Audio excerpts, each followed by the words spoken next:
Well, thank you very much indeed, Amanda, and it's a real pleasure to be here in Brecon, in this magnificent new building, so new that we could still smell the tarmac cooling down in the car park outside.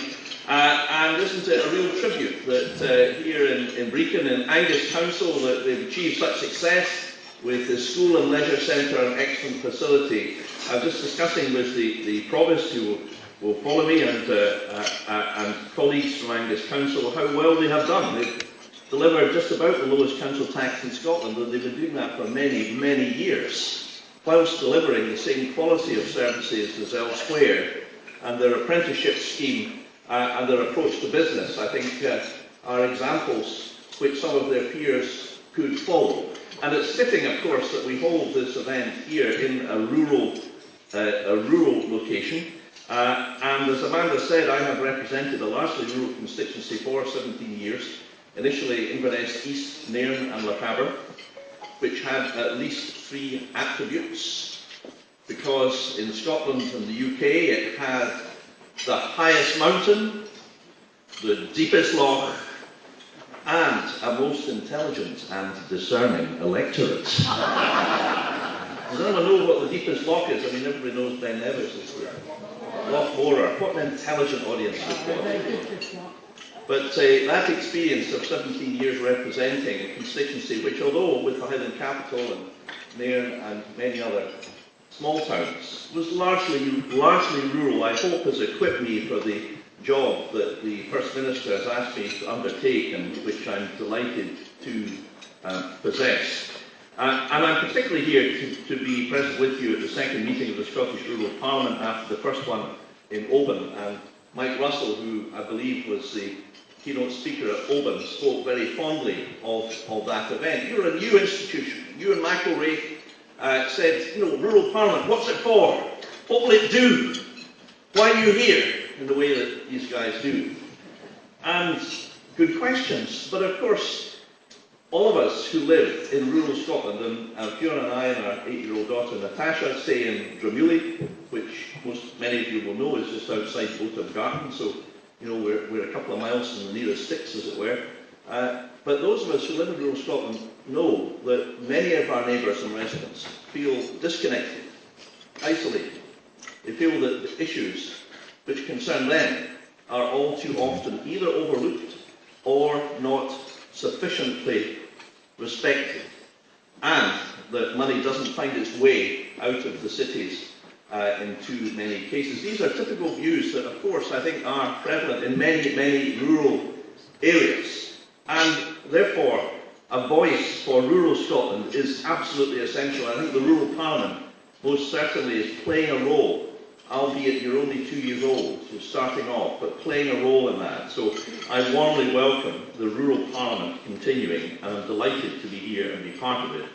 I'd also want to pay tribute to Amanda and her colleagues who have put an enormous amount of time, as you do, I suspect, pro bono, for what they have done in keeping this. Because in any venture, you know, setting up this brilliant facility here, there's always a couple of individuals behind it, leading the effort, usually going the extra mile, usually doing it not for cash, but for love. And that's what Amanda and our team are doing. So please show your appreciation for what they do.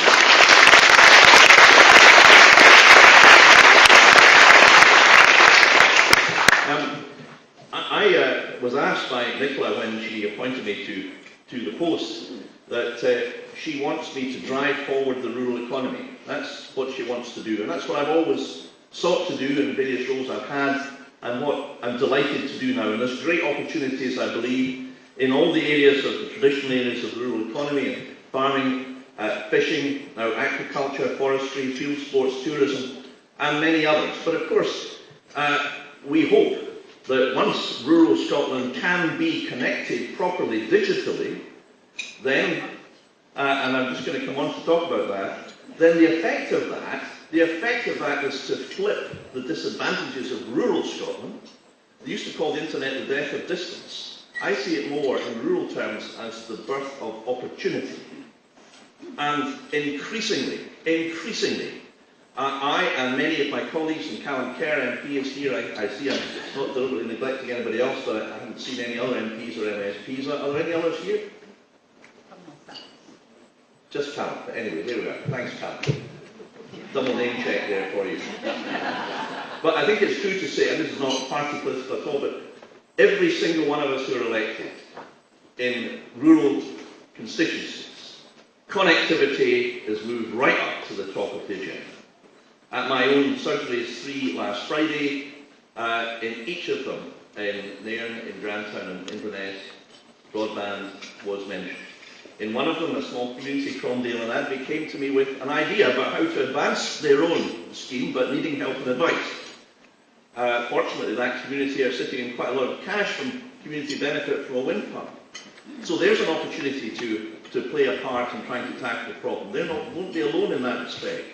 But I wanted to say to you that part of my job is to ensure that Scotland becomes connected, properly connected, including rural Scotland, by 2021. That's a very ambitious task. It's a long way away if you're not connected. And if I ask you to put your hands up now and say who's connected and who's not, I think sadly there will be far too few who are properly connected to the internet, and perhaps even fewer who have reliable mobile coverage for most of the time, because we simply don't. Now, we are making progress. It doesn't seem that way. There are 7,000 homes and businesses being connected every week under the 2 contracts we have, both with BT, the first in the Highlands and Islands, 140 million. Robert Muir from HIE is here. I'm sure he can fill you in. Stand up, Robert, and there we are. There's Robert. So he can, if you're in the Highlands and Islands, you can ask him about his colleague Stuart Robertson. I don't think he's here, who leads on this. That's a £140 million contract, and the second contract for the rest of Scotland is to deliver for there. But that won't connect the most rural parts, and that therefore means what do we do about that? And we are currently working in a delivery plan with a view to procuring new contracts to deliver our 100% superpass commitment. We have first to have an open market review, and then we will have a contract process to tender for the purpose of connecting the whole of Scotland. This is an incredibly complex and challenging task, but we are up for it. We are working hard to identify the sources of finance and the procedures involved. But what I wanted to add about this topic is this, that I do want to make sure that we empower the likes of the people that came to me at my surgery last Friday from Cromdale and Adby, and I suspect many people in this room that want to feel empowered about how this is done. Because I know that there are many ideas and there are many different ways to achieve connectivity, and in some communities already there has been great ingenuity and innovation deployed about how best to go about this. Of course, there are many parts to rural life. The rural economy, I think, has a great many successes and is undervalued. But we do have a number of agencies that are there to assist Scottish Enterprise and Highlands and Islands Enterprise, obviously. And between those 2 enterprise network companies, we have seen 2,800 companies through account management help create or safeguard around 7,600 jobs. On business tax, we do have the most competitive business tax environment anywhere in the UK, with rates relief package worth 551 million in 16-17. And for small business, we've seen that there has been the removal or reduction of tax for almost 100,000 premises this financial year. When John Swinney became the Financial Secretary back in 2007, we had a discussion about the small business tax, and both of us have been involved. I ran a small business, and we implemented that scheme to provide help for small business and to remove the disadvantage that they have compared with your supermarkets and your large premises. And these businesses are the heart of rural Scotland. I well remember when we introduced this, I was asked by a hotelier, a lady hotelier in Keynote, what would this mean for me when you introduce the small business bonus, Mr. Ewing, next year? and I said, a bit of an anorak in business rates, get me your rates bill for the current year, and I'll tell you what reduction there will be next year. So she got me a bill, I looked at it, did the calculation with the level of relief applicable to her, and I said, next year you will save around £2,000. There was a long pause, and the lady replied to me with these words, which I very rarely hear: Mr. Ewing, I love you. If anyone feels that way, but seriously, this has helped 100,000 businesses. That's got to be a good thing. We're keeping it. It's going to stay. It's difficult to manage in the budget, as Provost and colleagues know. It's not easy at all. Tough choices have to be made. I think all of us will appreciate that. But we're going to keep the help for small businesses and many other parts of the rural economy. Of course, transport is another issue that will always be mentioned at any gathering of rural folk. Just this morning, I met the chair of Abellio, Scotland, and discussed with him the problems in service of, for example, the Borders Railway, the Far North Line, and the West Highland Line. And we have demanded that an improvement plan be put in place. I have to say, what was heartening about the meeting this morning was he was quite candid. He said, we haven't done well enough. I must admit, I like that. I don't like meetings where everybody pussyfoots around the topic. He said, we haven't done well enough, we will do better. Now that's the best start, isn't it? Because there's candour, there's honesty. So we are coming forward with an improvement plan. We discussed components of it. There's many parts to it. But I wanted to say that so far as the rail services are concerned, we have to do more. And of course, the state of our roads in rural Scotland is a constant bugbear for a great many people. And in the countryside, of course, the car is not a luxury but a necessity for a very large number of people to manage your day-to-day lives and work, children, school, family and other pursuits. We do want to continue with the support, and we will continue the support in many aspects of the travel challenges that there are in rural Scotland and the islands. And I'm very proud of the fact that we introduced the road equivalent tariff for the Western Isles and extending it to other islands, and that we've kept the air discount scheme at 50% for communities in the Highlands and Islands. But there's a great many other issues in transport of which I'm sure you know. I'm going to answer questions after I finish. So the last main topic I want to mention, I'm very sorry, I apologise to whoever's written the speech because I'm not reading much about it. But I'm trying to cover topics that I hope are of relevance to many of you. And I think, and I don't want to be political about this, but the issue of Brexit and the lack of clarity about what it means is of concern to a great many people. I met recently 3 farming cooperatives, for example, Grampian Growers, Aberdeen Grain and Ringling. And it became clear to me in discussion in detail about how these excellent cooperatives help farmers that they're almost totally reliant on workforce coming from the EU. They're almost totally reliant on migrant workers.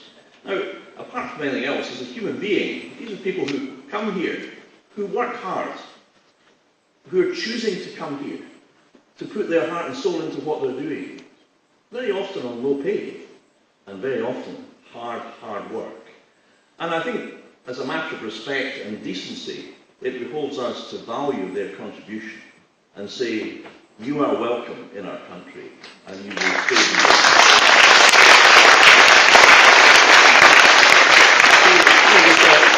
I think there is a moral, without being too pious, I don't want to be too pious, but I think there's a moral imperative, but there's also an economic necessity, because if you look at fish processing, if you look at people who are working in our food processing factories, and I visited a creamery just last week, if you look at who's working in slaughterhouses, not perhaps top of the tree when it comes to career choices. If you look at who are working in so many parts of tourism, I mean, have you been in a hotel recently where there hasn't been a young woman from Latvia or Romania pleasantly, cheerfully serving, helping make your time enjoyable? So we are, I think, really reliant. They are part of us. They are intertwined with rural Scotland. They are part of the warmth and weft of our country. And for our part, we will strain every sinew to make sure that they can continue to enjoy life in this country and provide us with the contribution that they make. So, ladies and gentlemen, I'm coming to a close. No one has ever said after speaking at the rostrum, Mr. Ewing, gosh, your speech was too short. You just don't hear that a lot, so I don't want to overstay my time. My 8-year-old daughter, Natasha, also keeps me from having airs and graces. She told me when we were out with some friends recently, and Nicola Sturgeon's name came up, she piped up, "Nicola Sturgeon, she's the First Minister. My daddy, he's the last Minister." The tone, for some reason, is the duck quack, quack, quack. You see, I forgot all about it, and there she was, having to listen to this dreadful noise, and she said to me the immortal words, and this is entirely true, "Daddy, will you shut the duck up?" So, please don't misinterpret that. So, in conclusion, I'm really delighted to be here. Thank you so much for everybody who's played a part in organising it, for you for coming. I'm sure you will find it really valuable in your discussions and the interchange, the tours, the programmes. I hope this has not been devoid of fun, this part of it, since fun was billed. And I wish you all the best for the rest of your conference. Thank you very much.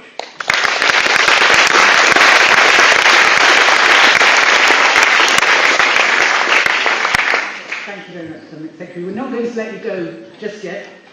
Before the Rural Parliament opened, we had a website where we'd ask people that if they wanted to ask questions of the Cabinet Secretary, they submitted their questions, we would ask them today. So we're going to do that. Thank you very much for suggesting that. Basically what I've done is I've taken some of the questions and I've tried to group them into various categories just to make it a little bit quicker in terms of going through. So I'm going to start with the first topic, which is rural development. We've got some quite complex questions in this. Probably the easiest one was, how will the Cabinet Secretary ensure that the voices of local communities are heard in future in decision making which relates to rural communities? But more specifically, we're talking about the LEADER programme, and under the EU Rural Funding LEADER programme, it's up to the local LAG to allocate funding. Can Scottish Government insist that that money goes to rural areas only, rather than urban fringes? They actually specify Kirkintilloch, so I think we know where this questioner is coming from. So it's about, how focused is that money? Indication of the government's support as well was one of the other questions. Can the Cabinet Secretary give any indication of the government's support or intention to support government funds for rural communities beyond the autumn statement, which is still to come? So if I could just sort of roll those all up for you in a package and ask your comments. Well, thank you. And obviously it's up to me to engage in rural development. I'm the Minister for Rural Development. It's up to me. It's my responsibility to get out of Holyrood, to get around the country. In the recess, I'll be going to Islay with Mike Russell, because they lost a ferry service there, and I want to hear what their views are and about that. I'm off to Shetland in November to hear about particular challenges that they have there in relation to the fishing part of my portfolio. We're holding 9 or 10 summits in order to promote rural development. We've had 2 so far. Shellfish can grow by 300% in 15 years. In forestry, we need to double our targets, and we need to supply the need for commercial species. We have other summits planned in agriculture, another one in forestry in Scotland, I suppose the south of Scotland. Food and drink manufacturing processes. Manufacturing of food and drink is a real driver of a sector which now turns over £14 billion in Scotland a year, but has been neglected, I think, in some respects in terms of development, and in many other areas. So, the answer number one is it's up to us to reach out and hear the views of people that are working in the countryside.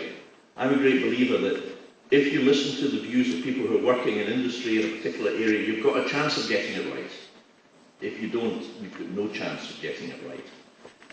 And the experience I've had in 10 years as a minister is that working outside Parliament with people, learning about how to for example, help the interests of the energy sector, the tourism sector, chemicals, life science. The same applies to the staple rural economy sectors as well. Secondly, I think MSPs and MPs have a duty to get out and about as well. And I think most of them do, irrespective of party. I think most of them work pretty hard, and that's a good thing. They should hold me to account, which they do. The more engagement there is, therefore, by the elected, and that includes community councils and local authorities, the better. Regarding the LEADER programme and its funding, I will ask my officials in response to this question how much of the LEADER programme is diverted to urban areas. That's not a matter that's occurred to me, to be candid. But now that it has been raised, my officials are, I think, taking a note even as I speak. I hope. Here we are. Thanks, Elaine. What's the point of these questions unless we follow them up? So if Elaine, stand up, Elaine. If you go and ask Elaine, we will make sure we get back to you on that. So I think it's a perfectly valid question. LEADER is really supposed to be a rural programme.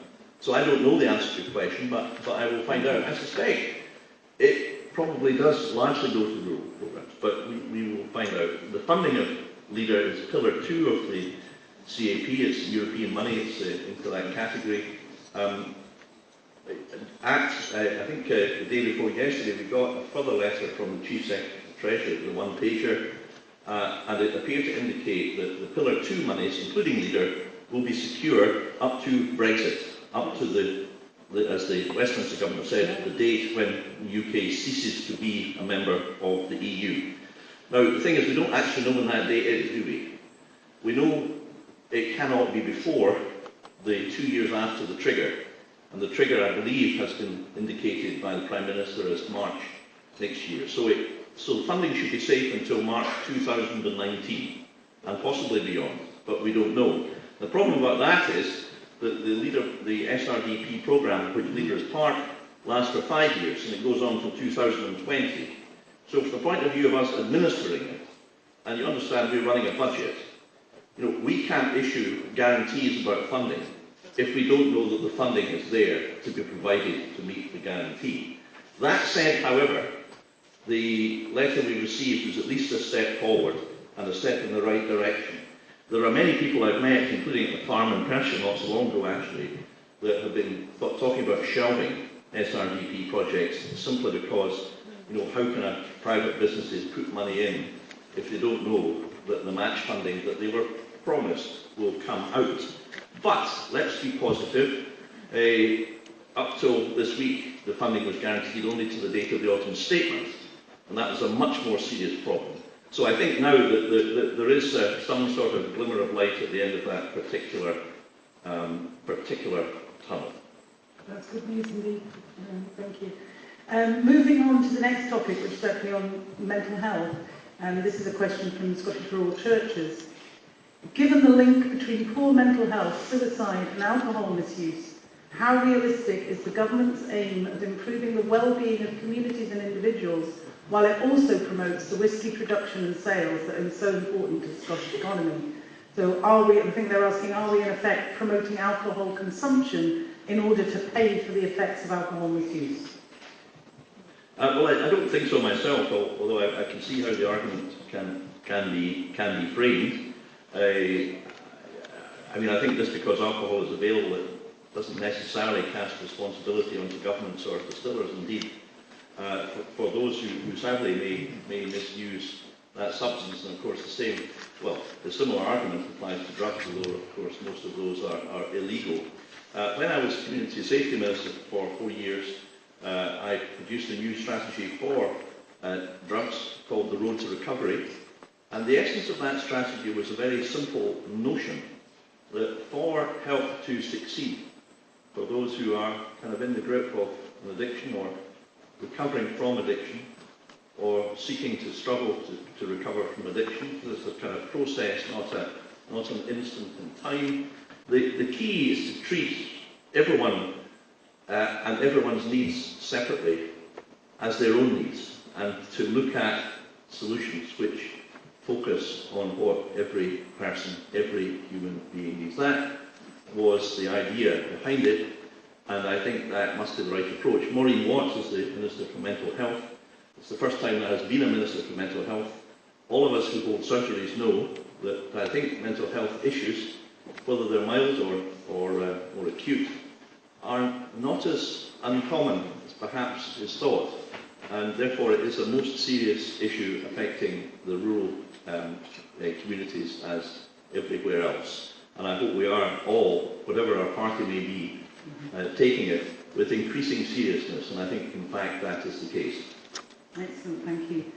Staying on the topic of food and drink, so similarly related, this is about, because food policy has evolved, what steps is the Scottish Government taking to implement legally protected Scottish geographical indicators, the equivalent of the PBOs and PGI under the EU? Well, that's a very good question. The PGI protection applies to things like Scotch lamb or Dunlop cheese, and of course it does give a certain cachet. It gives, I think, a market premium to some of these products. Scottish origin, Scottish provenance is very much appreciated throughout the world. I mean, Scottish salmon is the Label Rouge in France, for example. So this is a worthwhile initiative. There are lots of other products which we would like to see covered by the PGI brand.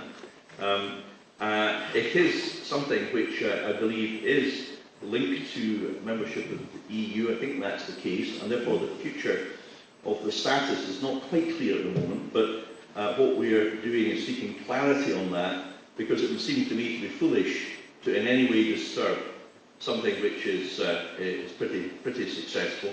We're also seeking to have the export ban of Scotch lamb to the USA removed, and the USA are making progress with that. We're also applying for the BSE negligible status to allow resumption of exports of Scotch beef, and we are hopeful that we've been BSE free for quite some time now, that too will happen.